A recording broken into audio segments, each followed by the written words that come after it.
Na mtazamaji, wakazi wa Mariakani, kaunti ya Kilifi wameandamana hadi katika afisi za kampuni ya ujenzi wa barabara kuu ya Mombasa Nairobi, wakilalamikia kutohusishwa katika ujenzi wa barabara ya kutoka Mombasa hadi Mariakani.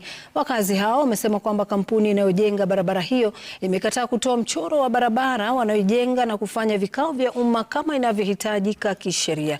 Aidha, wanadai kwamba kuna njama ya kuhamisha mradi wa jamii ya kituo cha kuegesha malori hadi eneo lingine, wakiitaka serikali ya kaunti ya Kilifi kutenga nafasi ya kutekeleza mradi huo katika eneo la Mariakani. Wakazi hao sasa wametoa makataa ya siku 7 kwa usimamizi wa kampuni hiyo kuwapatia majibu.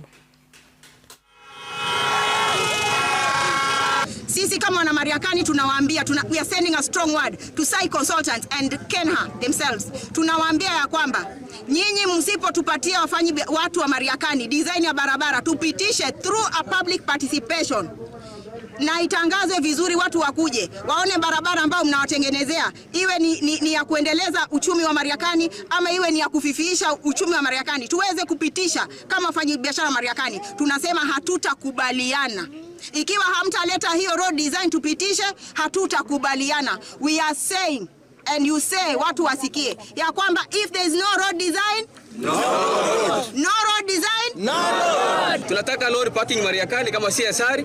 Tunataka kuajiri vijana wetu wapate ajira, wamama wetu wapate mahali pa kufanya biashara, biashara ipate kuinuka Mariakani. We are the stakeholders of this road. Nataka kutengenezewa kitu ambacho kesho kitatuliza. Hii ni kitu ambacho kitakaa miaka yote, na hatuko tayari kuona kitu kinafanywa pasipo sisi kuhusishwa. Hatutakaa tutulie tukiona barabara inajengwa kama vile walivyojenga pale Bonje, wakaandika black spot, waje waandike Mariakani black spot. Mariakani will never be a black spot, and that one we refuse.